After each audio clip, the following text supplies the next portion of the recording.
வணக்கம். கெட்டி சட்னி சேனலில் இன்றைக்கி நான் என்ன செஞ்சு காமிக்க போகிறேன்னா, ஒரு டிஃப்ரெண்ட்டான சட்னி தான் பார்க்க போகிறோம். பீர்க்கங்காய் தோல் சட்னி.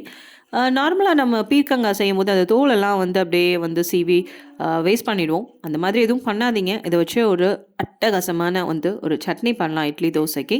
அதுதான் இன்றைக்கி நம்ம பார்க்க போகிறோம். ஸோ இதுக்கு என்ன தேவையான பொருள் அப்படின்னு பார்த்தீங்கன்னா, ஒரு 2 பீர்க்கங்காய் அளவுக்கு அதோடைய தோல் கொஞ்சம் சதையாக உரிச்சு எடுத்துக்கோங்க. அதில் ஒரு 4-5 பச்சை மிளகாய், கொஞ்சம் புளி கொஞ்சம் ஜாஸ்தியாக, 2 பல் பூண்டு, 1 1/2 ஸ்பூன் அளவுக்கு உளுந்து, 1/4 கப் தேங்காய் துருவல்.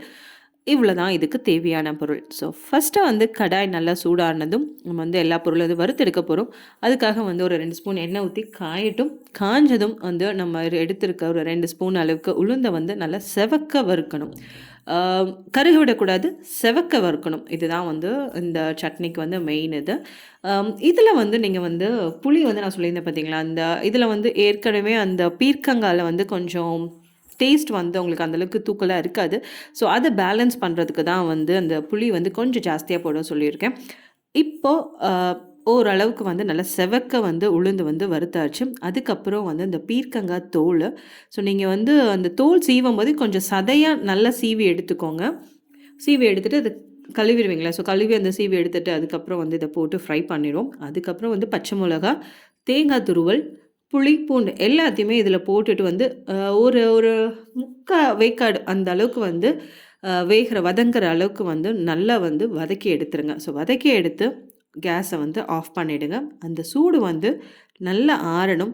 எப்போவுமே மிக்சியில் அரைக்கும் போது சூடோடு மட்டும் போடாதீங்க. ஏன் அப்படின்னா அந்த ஹீட்டுக்கும் அது சட்னியோட டேஸ்ட்டே எப்பவுமே எந்த சட்னினாலுமே சூடோடு போட்டிங்க அப்படின்னா அந்த டேஸ்ட் அது ஸ்பாயில் பண்ணிடும். ஸோ அதனால் நல்லா ரூம் டெம்பரேச்சரில் ஆற விட்டுட்டு அதுக்கப்புறம் மிக்சியில் அரைங்க. ஸோ இப்போ எல்லாமே எனக்கு ஆறிடுச்சு.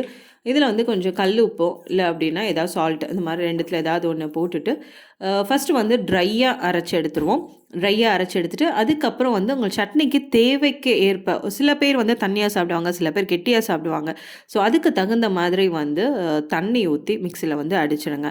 ஸோ அரைச்சி எடுத்துட்டீங்க அப்படின்னா சுவையான பீர்க்கங்காய் தோல் சட்னி ரெடி. இதுக்கு தாளிப்புக்கு வழக்கம் போல் தான் கடுகு, கருவேப்பிலை, ஒரு 2 காஞ்ச மிளகாய் போட்டு தாளித்து கொட்டிட்டிங்க அப்படின்னா இட்லி தோசைக்கு அவ்வளோ அட்டகாசமாக இருக்கும். சப்பாத்திக்கும் செம்ம டேஸ்ட்டாக இருக்கும். ஸோ மறக்காமல் ட்ரை பண்ணுங்கள்.